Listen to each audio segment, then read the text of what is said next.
Ang mainit po na usapin ngayon sa apat na sulok ng social media ay kung sino daw po sa dalawang abogado na senador ang kapanipaniwala o totoo yung sinasabi. Ito bang si Senate President Chis Escudero o itong si ex-senador Coco Pimentel na may ang dalawa po ay may magkaibang pananaw at interpretasyon.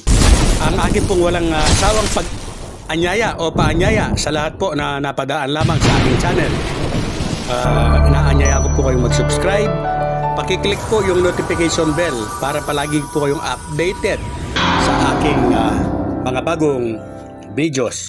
Doon nga lang sa portwit yung isa, teka muna, ito muna. Abay, tapusin muna ito bago yan. At yung isa naman po, daglian, ura-urada, agad-agad, on the spot. Forthwith pa lang po yan. Magkasalungat na sila, pero pareho po silang abogado. Kagaya din po ng kanilang magkasalungat na pahayag tungkol po dito sa usaping ito na barangay at SK election. Yun nga po, ayon po kay Senador Chis Escudero, ay malamang po na pipirmahan daw po ng Pangulo yung pinag-isang bill o pinag-isang napagkasunduang batas sa bicameral conference report na nandyan na po sa Pangulo. At ang sabi po niya ay halos pa ulit-ulit po sa mga interview sa kanya na pipirmahan daw po yan ng Pangulo. At ayon naman po kay Senador Coco Pimentel, sa kanyang nakita, narinig, ay mas gusto po ng presidente na matuloy po ang halalan. Yes po, gustong-gusto daw po ng Pangulo na itutuloy o matutuloy po yung December 1, 2025 election. So sino nga po ba sa dalawang ito yung mas kapanipaniwala o paniniwalaan natin? At ang lagi pong sagot ay nasa Pangulo po pa rin yan. Siya po ang magdidesisyon yan. Ang sisti po nito ay ilang araw na lamang po at aabot na sa 30 araw yung napasang bill na yan. So, sa madaling salita po, kapag wala pong kumontra, magiging ganap na batas na yan. At ayon naman po sa opinion ng iba, kung yan po ay talagang gustong matuloy ng Pangulo, dapat napirmahan na niya. At sinasabi naman po ng iba na kung gustong ma-postpone nito ng Pangulo, dapat nabeto na o bineto na ito. Mga kabarangay, lagi po, maghintay na lamang. Darating din tayo siguro dyan. Nagpapasarap, nagpapatamis, nagpapaanghang sa ating mga talagang nakasubaybay po kung ano ang mangyayari. At yan nga po, ang bola po ay nasa Pangulo pa.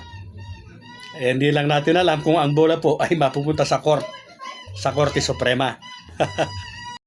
At matatandaan din po sa mga nagdaang mga araw na nagsalita si Senate President Chis Escudero after po na mag-meeting nga sila sa LEDAC. Ang sabi niya ay meron na pong tinatahak na landas ang usapin sa barangay na yan. At yun nga po, ang napag-usapan nila, 4 na taon. Pero tuloy ang halalan. Kabaligtaran naman po dun sa napasa sa bicameral conference committee. So, tingnan po natin kung sino po yung tunay na nagsasabi ng totoo. Ito bang si Chis Escudero na pipirmahan nga ng Pangulo itong bill na ito? O ito pong si Senate o ex-senador Coco Pimentel. Mga kabarangay, talagang habang lumalalim, sumasarap ang usapan. Ang hindi lang po nakakaunawa dito o hindi nakakaintindi, yung mga nalitong-lito na, alam niyo na po kung sino mga yan.